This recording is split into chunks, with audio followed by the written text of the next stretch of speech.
सूबे ਦੀਆਂ ਸਿਆਸੀ ਖਬਰਾਂ ਦੇ ਖਾਸ ਬੁਲੇਟਿਨ ਪੰਜਾਬ ਇਸ ਵੇਲੇ ਦੇਖ ਰਹੇ ਦਰਸ਼ਕਾਂ ਦਾ ਸਵਾਗਤ ਹੈ। ਬੁਲੇਟਿਨ ਦੀ ਸ਼ੁਰੂਆਤ ਕਰਦੇ ਹਾਂ ਚੰਡੀਗੜ੍ਹ ਨਗਰ ਨਿਗਮ ਦੇ ਚੋਣ ਨਤੀਜਿਆਂ ਤੋਂ। ਚੰਡੀਗੜ੍ਹ ਨਗਰ ਨਿਗਮ ਦੇ ਅੱਜ ਚੋਣ ਨਤੀਜੇ ਆਏ ਨੇ, ਜਿਸ ਦੇ ਵਿੱਚ ਆਮ ਆਦਮੀ ਪਾਰਟੀ ਨੂੰ ਹੈਰਾਨੀਜਨਕ 14 ਸੀਟਾਂ ਤੇ ਜਿੱਤ ਪ੍ਰਾਪਤ ਹੋਈ ਹੈ। ਇਸ ਦੇ ਨਾਲ ਹੀ ਬੀਜੇਪੀ ਨੂੰ ਵੀ 12 ਸੀਟਾਂ ਤੇ ਜਿੱਤ ਪ੍ਰਾਪਤ ਹੋਈ ਹੈ।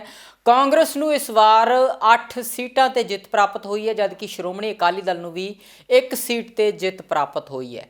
ਜੇਤੂ ਉਮੀਦਵਾਰਾਂ ਦੇ ਸਮਰਥਕਾਂ ਦੇ ਵਿੱਚ ਖੁਸ਼ੀ ਦੀ ਲਹਿਰ ਦੇਖੀ ਗਈ ਹੈ।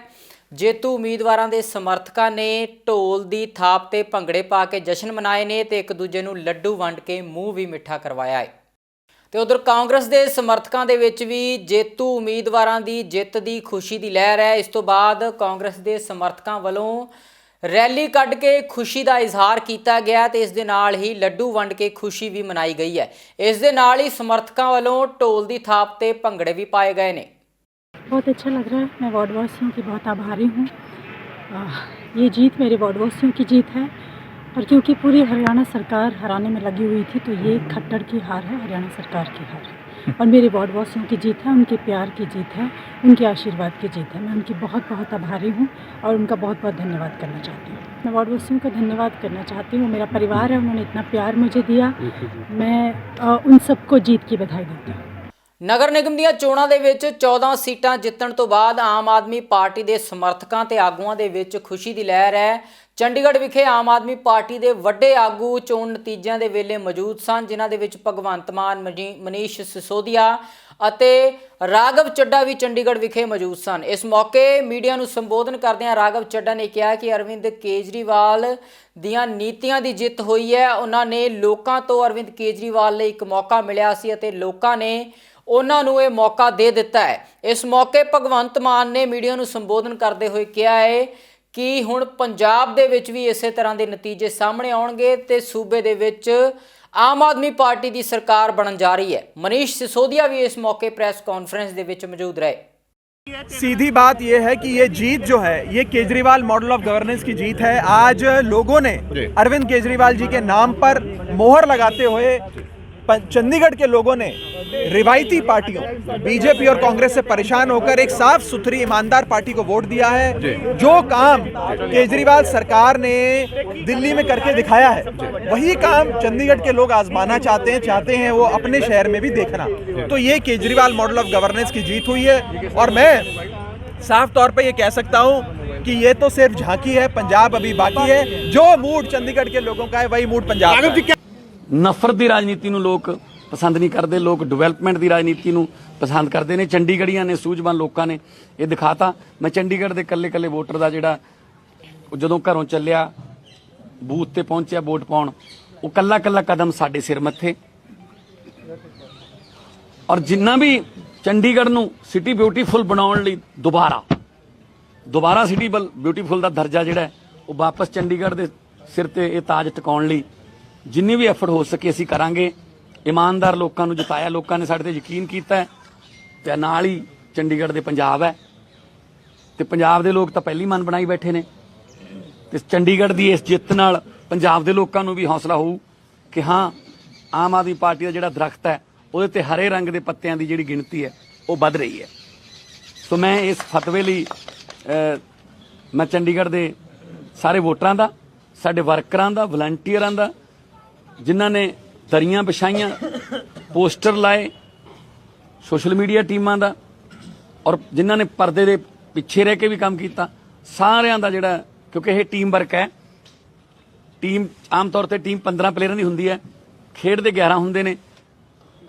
ਕਈ ਵਾਰੀ ਬਾਕੀ 4 ਜਿਹੜੇ ਨੇ ਸਾਰਾ ਟੂਰਨਾਮੈਂਟ ਖੇਡ ਨਹੀਂ ਸਕਦੇ, ਪਰ ਜੇ ਟੂਰਨਾਮੈਂਟ ਉਹ ਜਿੱਤ ਜਾਂਦੀ ਹੈ, ਚੈਂਪੀਅਨਸ਼ਿਪ ਜਿੱਤ ਜਾਂਦੇ ਆ, ਤਾਂ ਜਿਹੜੇ ਮੈਡਲ ਨੇ ਉਹ 15 ਦੇ 15 ਨੂੰ ਮਿਲਦੇ ਨੇ। ਸੋ ਸਾਡੇ बाकी भी ਜਿਹੜੇ प्लेयर एक्स्ट्रा प्लेयर ਜਿਹੜੇ ਸਾਡੇ ਰਹੇ ਉਹਨਾਂ ਦਾ भी मैं बहुत धन्यवाद करदा। देखिए, ये जीत चंडीगढ़ के लोगों की जीत है, ये लोग ईमानदारी की जीत है, ये जीत एक काम करने वाले चेहरे की जीत है। जो अरविंद केजरीवाल जो कह के गए थे कि हमें राजनीति नहीं आती, हम सिर्फ काम कर सकते हैं, तो ये काम लोगों को, उनकी बात उनको अच्छी लगी और एक मौका केजरीवाल ने जो हमारा नारा था वो कामयाब हुआ कि एक मौका हमें देना चाहिए। 25 साल तक आपने बीजेपी और कांग्रेस को दिए और 5 साल सिर्फ हमें दे दो, फिर आप देखिए बदलाव आएगा। तो अभी उम्मीद है पूरा बहुमत आएगा? उम्मीद पूरी है। अभी तक काउंटिंग चल रही है, अभी तक 10 सीटें हमारी आ चुकी हैं लगभग, और काफ़ी अच्छे चांसेस हैं कि आगे हमें और भी बहुमत। ये चंडीगढ़ की जनता की जीत है, केजरीवाल की जीत है, हमारा इसमें कोई हाथ नहीं है। सारा हाथ ऊपर वाले का है, केजरीवाल का है, जनता का। आज आप उन पार्टियों को क्या कहेंगे जिन्होंने आपको अंडरएस्टिमेट करके चल रहे थे? नहीं, देखो उनका अपना सोच का तरीका था, हम अपने तरीके से प्रोफेशनल तरीके से चल रहे थे और हम इसमें कामयाब हुए। तो क्या बहुमत के करीब पहुंचेगी? बहुमत हर हालत में पहुंचेगी, बहुत आराम से। मेयर कौन हो सकता है? मेयर तो अब देखेंगे, जो भी पार्टी डिसाइड करेगी। अगर कोई सीटें कम रह जाती तो क्या? नहीं रहेंगी, बिल्कुल नहीं रहेंगी। आपके सामने अभी 11 तो आ गई, अभी घंटे में आपको पता लग जाएगा सर। ਉਧਰ ਚੰਡੀਗੜ੍ਹ ਨਗਰ ਨਿਗਮ ਦੀਆਂ ਚੋਣਾਂ ਦੇ ਵਿੱਚ 12 ਸੀਟਾਂ ਜਿੱਤਣ ਤੋਂ ਬਾਅਦ ਬੀਜੇਪੀ ਦੇ ਸਮਰਥਕਾਂ ਤੇ ਆਗੂਆਂ ਦੇ ਵਿੱਚ ਵੀ ਖੁਸ਼ੀ ਦੀ ਲਹਿਰ ਹੈ। ਬੀਜੇਪੀ ਦੇ ਸਮਰਥਕਾਂ ਵੱਲੋਂ ਵੀ ਖੁਸ਼ੀ ਦੇ ਵਿੱਚ ਨਾਅਰੇ ਲਗਾਏ ਗਏ ਅਤੇ ਲੱਡੂ ਵੰਡ ਕੇ ਖੁਸ਼ੀ ਦਾ ਇਜ਼ਹਾਰ ਕੀਤਾ ਗਿਆ। ਇਸ ਮੌਕੇ ਮੀਡੀਆ ਨਾਲ ਗੱਲਬਾਤ ਕਰਦੇ ਹੋਏ ਬੀਜੇਪੀ ਆਗੂਆਂ ਦਾ ਕਹਿਣਾ ਹੈ ਕਿ ਪੰਜਾਬ ਦੇ ਵਿੱਚ ਵੀ ਇਸੇ ਤਰ੍ਹਾਂ ਬੀਜੇਪੀ ਜਿੱਤ ਦੁਹਰਾਏਗੀ ਅਤੇ ਸੂਬੇ ਦੇ ਵਿੱਚ ਬੀਜੇਪੀ ਦੀ ਸਰਕਾਰ ਬਣੇਗੀ। बड़ा अच्छा लग रहा है जी, लोगों ने दोबारा अपना, लोगों के प्यार की वजह से अब दोबारा हम चुनाव जीते हैं। हमने विकास के नाम पर वोट मांगा था और लोगों ने विकास के नाम पर वोट भी दिया। जहां दूसरी तरफ लोग नोट के दम पर वोट लेना चाहते थे, लोगों ने नकारा और यहां से भारतीय जनता पार्टी का कमल खिलाने का काम किया। मैं पब्लिक को संदेश यही देना चाहूँगा कि लोगों को जब भी वोट दें वो विकास के नाम पर, जैसे उन्होंने यहाँ पर विकास के नाम पर वोट दिया, आने वाले समय में भी हम जो है 5 साल लोगों की सेवा करेंगे और जो गांव के इश्यूज हैं उनको ख़त्म करेंगे। और लोग अगली बार भी जो वोट है भारतीय जनता पार्टी या कोई भी कैंडिडेट हो, सिर्फ विकास के नाम पर वोट। ਸੂਬੇ ਦੇ ਵਿੱਚ ਵਿਧਾਨ ਸਭਾ ਚੋਣਾਂ 2022 ਨੂੰ ਲੈ ਕੇ ਸਿਆਸੀ ਗੱਠਜੋੜ ਤੇਜ਼ ਹੋ ਰਹੇ ਨੇ। ਕੈਪਟਨ ਅਮਰਿੰਦਰ ਸਿੰਘ, ਸੁਖਦੇਵ ਸਿੰਘ ਢੀਂਡਸਾ ਅਤੇ ਬੀਜੇਪੀ ਦਰਮਿਆਨ ਸਿਆਸੀ ਗੱਠਜੋੜ ਹੋ ਗਿਆ ਹੈ। ਇਸ ਮੀਟਿੰਗ ਦੇ ਵਿੱਚ ਬੀਜੇਪੀ ਦੇ ਆਗੂ ਗਜੇਂਦਰ ਸ਼ੇਖਾਵਤ, ਕੈਪਟਨ ਅਮਰਿੰਦਰ ਸਿੰਘ ਅਤੇ ਸੁਖਦੇਵ ਸਿੰਘ ਢੀਂਡਸਾ ਸ਼ਾਮਲ ਹੋਏ। ਮੀਟਿੰਗ ਤੋਂ ਬਾਅਦ ਮੀਡੀਆ ਨੂੰ ਸੰਬੋਧਨ ਕਰਦੇ ਹੋਏ ਬੀਜੇਪੀ ਆਗੂ ਗਜੇਂਦਰ ਸ਼ੇਖਾਵਤ ਨੇ ਕਿਹਾ ਹੈ ਕਿ ਤਿੰਨੋਂ ਪਾਰਟੀਆਂ ਆਪਸ ਦੇ ਵਿੱਚ ਗੱਠਜੋੜ ਕਰ ਰਹੀਆਂ ਨੇ ਤੇ ਸੀਟਾਂ ਦੀ ਵੰਡ ਨੂੰ ਲੈ ਕੇ ਜਲਦ ਹੀ ਫੈਸਲਾ ਕੀਤਾ ਜਾਵੇਗਾ। ਗਜੇਂਦਰ ਸ਼ੇਖਾਵਤ ਨੇ ਕਿਹਾ ਕਿ ਸੂਬੇ ਅਤੇ ਸਿੱਖ ਭਾਈਚਾਰੇ ਦੇ ਮਸਲਿਆਂ ਦੇ ਉੱਪਰ ਵਿਚਾਰ ਵਟਾਂਦਰਾ ਕਰਨ ਤੋਂ ਬਾਅਦ ਪਾਰਟੀ ਦਾ ਮੈਨੀਫੈਸਟੋ ਵੀ ਬਣਾਇਆ ਜਾਵੇਗਾ। ਇਸ ਮੌਕੇ मीटिंग तो बाद सुखदेव सिंह ढींडसा ने भी मीडिया को संबोधन किया है। आज आधिकारिक रूप से तीनों दलों के प्रमुख भारतीय जनता पार्टी के माननीय राष्ट्रीय अध्यक्ष आदरणीय जगत प्रकाश जी नड्डा, आदरणीय गृह मंत्री माननीय अमित शाह जी, आदरणीय कैप्टन साहब अमरिंदर सिंह जी और आदरणीय ढींडसा साहब के बीच में एक लंबी वार्ता और बैठक संपन्न हुई है। और बैठक के बाद में आज इस बात की आधिकारिक घोषणा हम सब लोग मिलकर के कर रहे हैं कि तीनों पार्टियां साथ मिलकर के चुनाव लड़ेंगे। ये तय किया गया है कि सीटों के बंटवारे को लेकर के, संख्या को लेकर के और कौन सी पार्टी लड़ेगी इसको लेकर के तीनों ही दलों के 2-2 प्रतिनिधियों की एक कमेटी बनाई जाएगी। आज नाम तय किए जाएंगे और आने वाले 1-2 दिन के बाद में उसकी बैठक होगी और बैठक में इन सारे विषयों पर विचार करने के साथ साथ में पंजाब से जुड़े हुए विषय, सिखों से जुड़े हुए विषय, कृषि से जुड़े हुए विषय और पंजाब में जो बहुत बड़ा तबका है ओबीसी, उन सब से जुड़े हुए विषय, इन सब विषयों को के ऊपर व्यापक चर्चा करने के बाद में एक मैनिफेस्टो, जॉइंट मैनिफेस्टो इन तीनों दलों का, इस गठबंधन का बनेगा जो हमारे लिए आने वाले चुनाव में चुनाव का आधार होगा। ਅੱਜ ਬੈਠਕ ਸਾਡੀ ਹੋਈ ਸੀ ਜੀ ਅਮਿਤ ਸ਼ਾਹ ਜੀ ਦੇ ਘਰੇ ਔਰ ਉਹਨਾਂ ਦੇ ਨਾਲ ਨੱਡਾ ਸਾਹਿਬ ਵੀ ਸੀਗੇ ਤੇ ਜਿਹੜੇ ਪੰਜਾਬ ਪ੍ਰਭਾਰੀ ਨੇ ਆਪਣੇ ਕੀ ਨਾਂ ਹੈ शेखावत जी, वो भी थे, वो भी सीगे और नाल मैं और कैप्टन अमरिंदर सिंह सी। साडा फैसला होया कि इकट्ठी इलैक्शन लड़ांगे। उस लई 2-2 मैंबरां दी कमेटी, 6 मैंबरां दी कमेटी बनूगी, 2-2 मैंबर असीं देवांगे। वो बिनेबिलिटी क्राइटेरिया रखा गया भी किसी नूं ये नहीं होया कि पुरानी पार्टी नूं इन्नियां सीटां दित्तियां।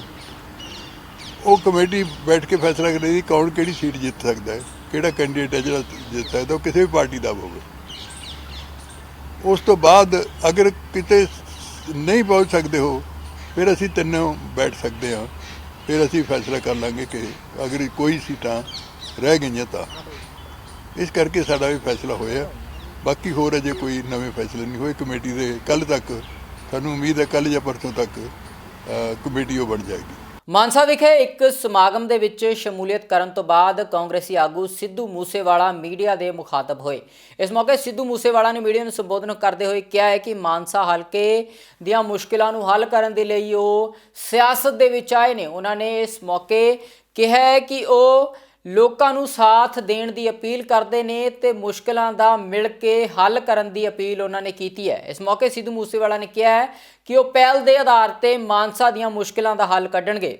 ਸੋ ਮੈਂ ਤਾਂ ਯਾਨੀ ਕਿ ਉੱਥੇ ਇਹੀ ਸਾਰਿਆਂ ਨੂੰ ਮੇਰਾ ਮਕਸਦ ਆਉਣ ਦਾ ਇਹੀ ਹੈ ਵੀ ਯਾਰ ਇੱਕ ਜਥੇਬੰਦ ਹੋਵੋ, ਆਪਦੇ ਇਲਾਕੇ ਵਾਸਤੇ ਕੁਝ ਨਾ ਕੁਝ ਸੋਚ ਲਈ। ਅਸੀਂ ਸਾਰੀ ਜ਼ਿੰਦਗੀ ਲੰਘੀ ਸਾਡੀ ਆਪਸੀਆਂ ਮੁੱਠਭੇੜਾਂ ਕਰਦੇ ਨੇ, ਸ਼ਰੀਕੇਬਾਜ਼ੀ ਦੇ ਵਿੱਚ ਅਸੀਂ ਆਪਣੇ ਹਲਕੇ ਦਾ ਬਹੁਤ ਨੁਕਸਾਨ ਕਰ ਲਿਆ। ਸੋ ਸਾਰਿਆਂ ਨੂੰ ਇਹੀ ਬੇਨਤੀ ਹੈ ਵੀ ਤੁਸੀਂ ਸਾਰੇ ਰਲ ਮਿਲ ਕੇ ਇਕੱਠੇ ਹੋ। ਕਾਂਗਰਸੀ ਵਰਕਰ ਤੇ ਕਾਂਗਰਸੀ ਜਿਹੜੇ ਅੱਗੇ ਹੁਣ ਇੱਥੇ ਹੁਣ ਤੱਕ ਦੇ ਲੀਡਰ ਆ ਉਹ ਸਾਰੇ ਸਹਿਯੋਗ ਦੇਣ ਨੂੰ ਤਿਆਰ ਹੋ ਰਹੇ ਆ ਜਾਂ ਹਲੇ ਕੁਝ ਰਹਿੰਦੇ ਆ ਵੀ ਕਰਨੇ ਆ? ਦੇਖੋ ਆਲਮੋਸਟ ਮੇਰੀ ਗੱਲ ਸੁਣੋ ਜੀ, ਕੋਈ ਵੀ ਪਹਿਲੀ ਗੱਲ ਤਾਂ ਮੈਂ ਨਵਾਂ ਇਸ ਪਿੰਡ ਦੇ ਵਿੱਚ ਨਾ, ਬਾਕੀ ਸਾਰੇ ਬੰਦੇ ਹੀ ਸਹਿਯੋਗ ਦੇ ਰਹੇ ਨੇ। ਅੱਜ ਤੁਸੀਂ ਵੀ ਮਿਲੇ ਹੋ, ਤੁਸੀਂ ਵੀ ਸਹਿਯੋਗ। ਤੁਸੀਂ ਧੜਿਆਂ ਦੀ ਗੱਲ ਕੀਤੀ ਹੈ ਕਿ ਜਿੰਨੇ ਧੜੇ ਹੈਗੇ ਨੇ ਨਾਲ ਲੈ ਕੇ ਚੱਲੋਗੇ ਜੀ? ਮੇਰੀ ਤਾਂ 100% ਕੋਸ਼ਿਸ਼ ਹੈ। ਮੈਂ ਇਕੱਲੇ ਧੜਿਆਂ ਨੂੰ ਨਹੀਂ, ਮੈਂ ਹਰੇਕ ਆਪਣੇ ਹਲਕੇ ਦੇ ਤੇ ਪਰਿਵਾਰ ਨੂੰ ਤੇ ਹਰੇਕ ਜੀ ਨੂੰ ਲੈ ਕੇ ਚੱਲਣ ਦੀ ਕੋਸ਼ਿਸ਼ ਕਰਾਂਗਾ। ਤੇ ਮੈਂ ਚਾਹੁੰਦਾ ਕਿ ਸਾਰੇ ਜਥੇਬੰਦ ਹੋਣ, ਇਕਜੁੱਟ ਹੋ ਕੇ ਆਪਾਂ ਜਿਹੜੇ ਜਿੰਨੀਆਂ ਵੀ ਪ੍ਰੋਬਲਮਸ ਨੇ ਸਾਡੇ ਇਲਾਕੇ ਦੀਆਂ ਉਹਨਾਂ ਨੂੰ ਅਸੀਂ ਸੋਲਵ ਕਰ ਸਕੀਏ। ਉਦੋਂ ਮਾਨਸਾ ਨੇ ਕਿਹਾ ਗਾ ਵੀ ਮੈਂ ਵੀ ਹੁਣ ਇਸੇ ਫੀਲਡ ਜਾ ਕੇ 2 ਹੱਥ ਦੇਖਣ ਸਿੱਧੂ ਮੂਸੇਵਾਲੇ ਨਾਲ। ਨਹੀਂ, ਵਧੀਆ ਗੱਲ ਹੈ। ਮੈਂ ਕਹਿੰਦਾ 2 ਹੱਥ ਦੇਖਣੇ ਚਾਹੀਦੇ ਆ। ਹਰੇਕ ਦਾ ਹੱਕ ਹੈ, ਇਸ ਡੈਮੋਕ੍ਰੈਟਿਕ ਸਿਸਟਮ ਹੈ। ਕਿਸੇ ਨੇ ਕੋਈ ਵੀ ਬੰਦਾ ਚਾਹੁੰਦਾ ਵੀ ਹਾਂ ਕਾਗਜ਼ ਭਰਨੇ ਭਰ ਸਕਦੇ ਆ, ਵੀ ਕੋਈ ਕਿਸੇ ਦਾ ਗਦੌੜਾ ਨਹੀਂ ਫਿਰਿਆ ਵੀ ਇਕੱਲਾ ਸਿੱਧੂ ਕਾਗਜ਼ ਭਰ ਸਕਦਾ ਜਾਂ ਕੋਈ ਹੋਰ ਭਰ ਸਕਦਾ। ਜਿਹਨੇ ਆਉਣਾ ਉਹਦਾ ਹੱਕ ਹੈ ਯਾਰ, ਡੈਮੋਕ੍ਰੈਟਿਕਲੀ ਹੱਕ ਹੈ, ਉਹ ਚੋਣ ਲੜ ਸਕਦਾ ਹੈ। ਬਾਕੀ 2 ਹੱਥ ਕਰਨੇ ਤਾਂ ਮੈਂ ਇਸ ਚੀਜ਼ ਦਾ ਮੈਂ ਕੋਈ ਜਵਾਬ ਨਹੀਂ ਦੇਣਾ ਚਾਹੁੰਦਾ, ਪਰ ਇਹ ਜਿਹੜੀ ਹੈਗੀ ਹੈ ਵੀ ਸਾਡਾ ਸਾਰਿਆਂ ਦਾ ਹੱਕ ਬਣਦਾ। ਅਸੀਂ ਚੋਣਾਂ ਲੜ ਸਕਦੇ ਹਾਂ, ਅਸੀਂ ਵੋਟ ਪਾ ਸਕਦੇ ਹਾਂ। ਕੋਈ ਬੰਦਾ ਇਕੱਲੇ ਉਹ ਨਹੀਂ, ਮੈਂ ਕਹਿੰਦਾ ਸਾਰੇ ਬੰਦੇ ਉਹ ਜਿਨ੍ਹਾਂ ਦਾ ਮਨ ਕਰਦਾ। ਸ਼੍ਰੋਮਣੀ ਅਕਾਲੀ ਦਲ ਦੇ ਪ੍ਰਧਾਨ ਸੁਖਬੀਰ ਸਿੰਘ ਬਾਦਲ ਅੰਮ੍ਰਿਤਸਰ ਵਿਖੇ ਪਹੁੰਚੇ, ਜਿੱਥੇ ਉਹਨਾਂ ਨੇ ਕ੍ਰਿਸਚਨ ਭਾਈਚਾਰੇ ਦੇ ਇੱਕ ਸਮਾਗਮ ਦੇ ਵਿੱਚ ਸ਼ਮੂਲੀਅਤ ਕੀਤੀ। ਇਸ ਮੌਕੇ ਸੁਖਬੀਰ ਸਿੰਘ ਬਾਦਲ ਨੇ ਕ੍ਰਿਸਚਨ ਭਾਈਚਾਰੇ ਨੂੰ ਕ੍ਰਿਸਮਸ ਦੇ ਪਵਿੱਤਰ ਦਿਨ ਦੀਆਂ ਸ਼ੁਭ ਕਾਮਨਾਵਾਂ ਵੀ ਦਿੱਤੀਆਂ। 13 ਨਾਲ ਕੋਈ ਜਿੱਤ ਤਾਂ ਹੈ ਨਹੀਂ, ਹਲੇ ਤਾਂ 37 ਸੀਟਾਂ ਹੈ।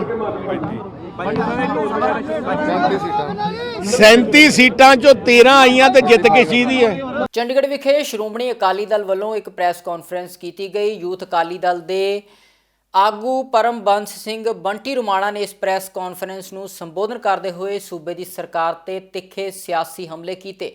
ਉਹਨਾਂ ਕਿਹਾ ਕਿ ਸੂਬਾ ਸਰਕਾਰ ਆਪਣੇ ਸਿਆਸੀ ਵਿਰੋਧੀਆਂ ਤੇ ਝੂਠ ਦੇ ਆਧਾਰ ਤੇ ਪਰਚੇ ਦਰਜ ਕਰ ਰਹੀ ਹੈ ਤੇ ਝੂਠ ਦੇ ਆਧਾਰ ਤੇ ਹੀ ਕਾਰਵਾਈ ਕੀਤੀ ਜਾ ਰਹੀ ਹੈ। ਮੈਂ ਕੁਝ ਦਿਨ ਪਹਿਲਾਂ ਤੁਹਾਡੇ ਰਾਹੀਂ ਇਹ ਗੱਲ ਪੰਜਾਬ ਦੇ ਲੋਕਾਂ ਤੱਕ ਰੱਖੀ ਸੀ ਕਿ ਕਿਵੇਂ ਇੱਕ ਬਿਲਕੁਲ ਝੂਠੀ ਬੇਬੁਨਿਆਦ ਮਨ ਘੜਤ FIR ਬਣਾ ਕੇ, ਜਿਸ FIR ਦੇ ਕੋਈ ਪੈਰ ਨਹੀਂ ਸੀ, ਇੱਕ ਇਹੋ ਜਿਹੇ ਅਫਸਰ ਤੋਂ ਤਿਆਰ ਕਰਾ ਕੇ ਜਿਹਦੀ ਪਰਸਨਲ ਰੰਜਿਸ਼ ਸਟ੍ਰੇਨਡ ਰਿਲੇਸ਼ਨਸ ਇਸ ਪਰਿਵਾਰ ਨਾਲ ਸੀ, ਜਿਹੜਾ ਕੇਸ ਪਿਛਲੇ 3 ਸਾਲ ਤੋਂ ਬੰਦ ਹੋ ਚੁੱਕਿਆ ਸੀ, ਕਿਵੇਂ ਉਹ ਕੇਸ ਨੂੰ ਬਿਨਾਂ ਹਾਇਰ ਕੋਰਟ ਦੀ ਪਰਮਿਸ਼ਨ ਤੋਂ ਖੋਲ ਕੇ ਇੱਕ FIR ਕੀਤੀ ਜਾਂਦੀ ਹੈ। ਤੁਹਾਡੇ ਰਾਹੀਂ ਲੋਕਾਂ ਤੱਕ ਇਹ ਗੱਲ ਗਈ। ਉਸ ਤੋਂ ਬਾਅਦ ਇਸ ਸਰਕਾਰ ਨੇ ਇੱਕ ਜਿਹਨੂੰ ਆਪਾਂ ਕਹੀਏ ਸਲੈਂਡਰ ਕੈਂਪੇਨ ਸ਼ੁਰੂ ਕੀਤਾ, ਸਿਲੈਕਟਿਵ ਲੀਕਸ ਮੀਡੀਆ ਤਾਈਂ ਕਰਕੇ ਸਰਦਾਰ ਬਿਕਰਮ ਸਿੰਘ ਮਜੀਠੀਆ ਦੀ ਰੈਪੂਟੇਸ਼ਨ ਨੂੰ ਟਾਰਨਿਸ਼ ਕਰਨ ਵਾਸਤੇ, ਲੋਕਾਂ ਦੇ ਮਨਾਂ ਦੇ ਵਿੱਚ ਇੱਕ ਭਰਮ ਫੈਲਾਉਣ ਵਾਸਤੇ ਕਈ ਸਿਲੈਕਟਿਵ ਰਿਪੋਰਟਾਂ ਲੀਕ ਕੀਤੀਆਂ ਗਈਆਂ। ਉਹਦੇ 'ਚ ਵੀ ਜਿਵੇਂ ਮੈਂ ਪਹਿਲਾਂ ਕਿਹਾ ਕਿ ਹਾਈ ਕੋਰਟ 'ਚ ਪਿਛਲੇ FIR ਦਰਜ ਕਰਨ ਵੇਲੇ ਜਿਵੇਂ ਸਿਲੈਕਟਿਵ ਰਿਪੋਰਟਾਂ ਵਿੱਚ FIR 'ਚ ਪਾਈਆਂ ਗਈਆਂ ਸਾਰੇ ਤੱਥ ਨਹੀਂ ਰੱਖੇ ਗਏ, ਉਸੇ ਤਰ੍ਹਾਂ ਇਹਦੇ 'ਚ ਵੀ ਸਾਰੇ ਤੱਥ ਨਹੀਂ ਰੱਖੇ ਜਾਂਦੇ। ਸਿਆਸੀ ਬਦਲਾਖੋਰੀ, ਇਹ ਪੋਲੀਟੀਕਲ ਵਿੰਡਿਕਟਿਵਨੈਸ, ਇਹ ਲੈਣੇ ਦੇ ਦੇਣੇ ਪੈਣਗੇ ਇਹਨਾਂ ਨੂੰ। ਪੰਜਾਬ ਦਾ ਮਾਹੌਲ ਪਹਿਲਾਂ ਬਹੁਤ ਖਰਾਬ ਹੋਇਆ ਪਿਆ। Anti national, anti social elements under the patronage of the Congress party and its leadership. ਜਿਹੜੀ ਸਰਕਾਰ ਦੀ ਜ਼ਿੰਮੇਵਾਰੀ ਹੁੰਦੀ ਹੈ, ਕਿਰਪਾ ਕਰਕੇ ਫੋਕਸ ਆਪਦਾ ਉੱਧਰ ਰੱਖੋ ਤੇ ਸਰਕਾਰਾਂ ਬਦਲਣੀਆਂ, ਸਰਕਾਰ ਬਦਲਣੀ ਹੈ, ਦਿਨ ਥੋੜੇ ਰਹਿ ਗਏ। ਇਹ ਸਾਰੀਆਂ ਚੀਜ਼ਾਂ ਦੀ ਨਿਰਪੱਖ ਇਨਕੁਆਇਰੀ ਕਰਾਈ ਜਾਊਗੀ। ਥੈਂਕ ਯੂ ਜੀ। ਉਧਰ ਲੁਧਿਆਣਾ ਵਿਖੇ 15 ਤੋਂ 18 ਸਾਲ ਤੱਕ ਦੇ ਨਵਯੁਵਕਾਂ ਦੇ ਵਿੱਚ ਟੀਕਾਕਰਨ ਦੀ ਮੁਹਿੰਮ ਸ਼ੁਰੂ ਕੀਤੀ ਜਾ ਰਹੀ ਹੈ। ਇਸ ਬਾਬਤ ਜਾਣਕਾਰੀ ਦਿੰਦਿਆਂ ਟੀਕਾਕਰਨ ਮੁਹਿੰਮ ਲੁਧਿਆਣਾ ਦੇ ਇੰਚਾਰਜ ਡਾਕਟਰ ਮਨੀਸ਼ਾ ਨੇ ਜਾਣਕਾਰੀ ਦਿੱਤੀ ਹੈ ਕਿ 1 ਜਨਵਰੀ ਤੋਂ ਇਸ ਟੀਕਾਕਰਨ ਦੇ ਲਈ ਪੰਜੀਕਰਨ ਸ਼ੁਰੂ ਹੋ ਜਾਵੇਗਾ। देखो वैक्सीन का साडे कोल है ਜਿਹੜੀ ਸਟੇਟ ਗਵਰਨਮੈਂਟ ਹੈ ਉਹਦੀ ਡੀਸੀ ਹੋਏਗੀ within I think by tomorrow, ਕੱਲ ਤੱਕ ਹੋਏਗੀ ਉਹਨਾਂ ਦੀ ਸੈਂਟਰ ਦੇ ਨਾਲ। ਤੇ ਸਾਡੇ ਨਾਲ ਹੋ ਸਕਦਾ ਕੱਲ ਸ਼ਾਮ ਨੂੰ ਹੋਏ ਜਾਂ ਮੇਬੀ ਵੈਡਨਸਡੇ ਨੂੰ ਹੋ ਜਾਏ। ਤਾਂ ਸਾਨੂੰ ਨਵੀਆਂ ਗਾਈਡਲਾਈਨਸ ਆ ਜਾਣਗੀਆਂ, ਸਪੈਸੀਫਿਕਲੀ ਨਵੇਂ ਪ੍ਰੋਟੋਕੋਲਸ ਜਾਂ SOPs ਸੈਟਲ ਹੋ ਜਾਣਗੇ ਕਿ ਅਸੀਂ ਅੱਗੇ ਕਿਵੇਂ ਇਸ ਗੱਲ ਨੂੰ ਵਧਾਉਣਾ। ਬਟ ਸਾਡੇ ਵਾਸਤੇ ਸਾਡਾ ਜਿਹੜਾ ਪ੍ਰੋਗਰਾਮ ਹੈ, ਐਗਜ਼ੀਕਿਊਸ਼ਨ ਹੈ, ਉਹ ਪਹਿਲਾਂ ਤੋਂ ਹੀ ਵੀ ਹੈਵ ਦੈਟ ਇਨ ਪਲੇਸ। ਜਿਵੇਂ ਅਸੀਂ 18 ਸਾਲ ਤੋਂ ਉੱਪਰ ਦੀ ਕਵਰੇਜ ਕੀਤੀ ਸੀਗੀ, ਉਸ ਤਰ੍ਹਾਂ ਅਸੀਂ ਹੁਣ 15 ਸਾਲ ਤੋਂ ਉੱਪਰ ਦੇ ਬੱਚਿਆਂ ਦੀ ਕਵਰੇਜ ਜਿਹੜੀ ਹੈਗੀ ਹੈ ਉਹ ਸਪੈਸੀਫਿਕਲੀ ਹੁਣ ਉਹਦੇ ਤੇ ਵੀ ਅਸੀਂ ਨਾਲ ਫੋਕਸ ਕਰਾਂਗੇ। ਸੋ ਸਾਡਾ ਟਾਰਗੇਟ ਗਰੁੱਪ ਜਿਹੜਾ ਪਹਿਲਾਂ ਸੀ ਉਹ ਉਸ ਤੋਂ ਥੋੜਾ ਜਿੰਨਾ ਵੱਧ ਜਾਏਗਾ। ਨਹੀਂ, ਹਲੇ ਤੱਕ ਤਾਂ ਇਹੀ ਇਨਫੋਰਮੇਸ਼ਨ ਹੈ ਕਿ ਇਹੀ ਵੈਕਸੀਨ ਲੱਗੇਗੀ ਤੇ ਬੱਚਿਆਂ ਨੂੰ ਕੋਵਿਸ਼ੀਲਡ ਲੱਗਦੀ ਹੈ ਕਿ ਕੋਵੈਕਸਿਨ ਲੱਗਦੀ ਹੈ, ਉਹਦੇ ਵਾਸਤੇ ਸਪੈਸੀਫਿਕਲੀ ਗਾਈਡਲਾਈਨਸ ਹਲੇ ਸਾਨੂੰ ਆਉਣਗੀਆਂ। मैम जिवें 15 तो 18 साल की उम्र की एज कैटागरी दसी गई है, तो उस दौरान ਜਿਹੜੇ ਬੱਚੇ ਹੈਗੇ ਆ ਸਕੂਲ ਵੀ ਜਾਂਦੇ ਆ, ਸਕੂਲ ਵੀ ਲੱਗ ਰਹੇ ਨੇ, ਤਾਂ ਸਕੂਲਾਂ ਦੇ ਵਿੱਚ ਵੀ ਹੋ ਸਕਦਾ ਹੈ ਜਿੱਦਾਂ ਦੇ ਸਕੂਲ ਦੇ ਵਿੱਚ ਪ੍ਰੋਵਾਈਡ ਕਰਵਾਈ ਜਾਏ ਵੈਕਸੀਨ ਸਕੂਲਾਂ 'ਚ ਹੀ ਲੱਗਦੇ ਬੱਚਿਆਂ ਨੂੰ। ਦੇਖੋ ਇਹਦੇ ਬਾਰੇ 'ਚ ਹਲੇ ਕੁਝ ਵੀ ਸਪੈਸੀਫਿਕਲੀ ਕਹਿਣਾ ਪੋਸੀਬਲ ਨਹੀਂ ਹੈ। ਜਿਸ ਤਰ੍ਹਾਂ ਦੀਆਂ ਸਾਨੂੰ ਗਾਈਡਲਾਈਨਸ ਆਉਣਗੀਆਂ ਅਸੀਂ ਉਸ ਤਰ੍ਹਾਂ ਕਵਰ ਕਰਾਂਗੇ। ਅਦਰਵਾਈਜ਼ ਸਾਡੀਆਂ ਸੈਸ਼ਨ ਸਾਈਟਸ ਜਿਹੜੀਆਂ ਆਲਰੇਡੀ ਇਨ ਪਲੇਸ ਹੈ, ਅਸੀਂ ਉੱਥੇ ਇੰਸਟਰਕਸ਼ਨਸ ਦੇਵਾਂਗੇ ਕਿ ਜਿਹੜੇ ਪਹਿਲਾਂ 18+ ਤੋਂ ਲਗਾਉਣੀ ਸੀਗੀ ਹੁਣ ਉਹ 15+ ਤੋਂ ਲਗਾਉਣਾ। ਦਿੱਲੀ ਦੇ ਸਿਹਤ ਮੰਤਰੀ ਸਤਿੰਦਰ ਜੈਨ ਜਲਾਲਾਬਾਦ ਵਿਖੇ ਪਹੁੰਚੇ, ਜਿੱਥੇ ਉਹਨਾਂ ਨੇ ਆਮ ਆਦਮੀ ਪਾਰਟੀ ਦੇ ਉਮੀਦਵਾਰ ਦੇ ਹੱਕ ਦੇ ਵਿੱਚ ਚੋਣ ਪ੍ਰਚਾਰ ਕੀਤਾ। ਇਸ ਮੌਕੇ ਮੀਡੀਆ ਨੂੰ ਸੰਬੋਧਨ ਕਰਦੇ ਹੋਏ ਸਤਿੰਦਰ ਜੈਨ ਨੇ ਕਿਹਾ ਹੈ ਕਿ ਆਮ ਆਦਮੀ ਪਾਰਟੀ ਦੀ ਸਰਕਾਰ ਬਣਨ ਤੇ ਸੂਬੇ ਦੇ ਵਿੱਚ ਵਪਾਰੀਆਂ ਨੂੰ ਕਿਸੇ ਕਿਸਮ ਦੀ ਕੋਈ ਸਮੱਸਿਆ ਨਹੀਂ ਆਉਣ ਦਿੱਤੀ ਜਾਵੇਗੀ। ਇਸ ਮੌਕੇ ਉਹਨਾਂ ਨੇ ਰਵਾਇਤੀ ਸਿਆਸੀ ਪਾਰਟੀਆਂ ਦੇ ਉੱਪਰ ਤਿੱਖੇ ਸਿਆਸੀ ਹਮਲੇ ਵੀ ਕੀਤੇ। दिल्ली के अंदर सारे अस्पतालों में ठीक कर चल रहा है। फायर के लिए एडिशनल कुछ नॉर्म बनाए गए थे, उनको पूरा किया जा रहा है। आपके 18 हॉस्पिटल जो है उसमें NOC बिल्कुल नहीं है फायर के मामले में? नहीं, NOC है, परंतु हमने एडिशनल रिक्वायरमेंट करी थी, उसके लिए थोड़ा टाइम दिया गया, कर लेंगे सर। थोड़ा लाउड बोलिए। आज का प्रोग्राम ये था कि जलालाबाद में हम व्यापारियों के साथ मीटिंग करने के लिए आए थे। व्यापारियों के साथ मीटिंग हुई है। यहाँ पर जो सबसे बड़ी बात निकल के आई कि लोग अपने आप को ठगा हुआ सा महसूस कर रहे हैं। वो ये मान के चल रहे हैं कि देखो जिसको हमने MLA बनाया वो तो रिजाइन करके भाग गया और फिर से दोबारा इलेक्शन लड़ने आ गया। तो अब लोगों ने मन बना लिया है कि भाई ऐसे बेवकूफ़ नहीं बनेंगे। और पिछली बारी तो इसलिए भी जिता दिया था कि उनको लगता था, कन्फ्यूजन था कि शायद अकालियों की सरकार भी बन सकती है, तो कुछ डर की वजह से भी लोगों ने जिता दिया था। इस बारी तो डर भी नहीं है, अकाली तो कोई रेस में है ही नहीं, अकालियों का तो कोई मतलब ही नहीं है। सरकार सबको पता है कि आम आदमी पार्टी की सरकार बननी है। तो इस बारी वो इलेक्शन के अंदर गोल्डी जी को जिताएंगे, पहली बारी में ही। क्योंकि जनता से मेरी बात हुई तो वो कह रहे हैं कि भाई पहली बार नहीं दूसरी में जीतेगा। मैंने ये क्या हुआ, दूसरी में कैसे जीतेगा? कहते अगर अकालियों को जिता भी दिया, सुखबीर बादल को जिता भी दिया, उसने रिजाइन कर देना है, फिर गोल्डी ने बनना है तो पहले ही बना दो। 2 बारी इलेक्शन क्यों कराएं, एक ही बारी में बना देंगे। इस बारी पक्का मन है, जलालाबाद का जलवा इस बारी सबको दिखेगा। ਕਮੀ ਹੈ ਜੀ, ਡਾਕਟਰਾਂ ਦੀ ਬਹੁਤ ਵੱਡੀ ਘਾਟ ਹੈ, ਤੁਸੀਂ ਉਹ ਕਿਵੇਂ ਪੂਰੀ ਕਰੋਗੇ? ਤੇ ਉਹਦੀ ਰਿਗਾਰਡਿੰਗ ਪਾਲਿਸੀ ਕੀ ਹੈ ਤੁਹਾਡੀ ਜੀ? पंजाब के अंदर हमने 2 चीज़ें बताई हैं। एक तो सारे पिंड में एक मोहल्ला क्लिनिक खोलेंगे, पिंड क्लिनिक खोलेंगे। और पिंड क्लिनिक के अंदर 3 चीज़ें होंगी, क्वालिफाइड डॉक्टर, MBBS डॉक्टर, सारी दवाइयाँ मुफ्त मिलेंगी, सारे टेस्ट 200 से ज़्यादा टेस्ट फ्री में होंगे सारे पिंड में। डॉक्टर के मैं पूरे करोगी, डॉक्टर की गिनती बहुत घट है। डॉक्टरों की कमी है, उसको अपॉइंट करना है। डॉक्टर देश के अंदर आने को तैयार नहीं होते सरकारी हॉस्पिटल्स में। नहीं, वो ऐसा है इसलिए नहीं आते कि यहाँ पर अभी तक उनकी टर्म कंडीशन सही नहीं है, अच्छी नहीं है। हम अच्छी टर्म कंडीशन वही आपको पूछ रहे हैं कि आपके क्या आप कैसे उनको लेके आओगे? अच्छा माहौल देंगे। पॉलिसी क्या होगी आपकी? बता रहा हूँ ना मैं आपको, अच्छा माहौल होगा। अस्पतालों में जाके क्या करेंगे, कोई इक्विपमेंट ही नहीं होता, वहाँ पे दवाइयाँ ही नहीं होती, डॉक्टर्स नहीं है। डॉक्टर इसलिए नहीं आते हैं, उनको ऑपरेशन करने के लिए जाइए, ऑपरेशन थिएटर के अंदर इक्विपमेंट ही नहीं है। वो कहते हैं मैं जाके करूँगा क्या? हम नए लोगों को मौका देंगे, अच्छी तरह से आइएगा, उनको रखेंगे और वो इलाज करेंगे। सूबे ਦੀਆਂ ਸਿਆਸੀ ਖਬਰਾਂ ਦੇ ਇਸ ਖਾਸ ਬੁਲੇਟਿਨ ਪੰਜਾਬ ਇਸ ਵੇਲੇ ਦੇ ਵਿੱਚ ਫਿਲਹਾਲ ਇੰਨਾ ਹੀ। ਹੁਣ ਮੈਨੂੰ ਦਿਓ ਇਜਾਜ਼ਤ। ਧੰਨਵਾਦ।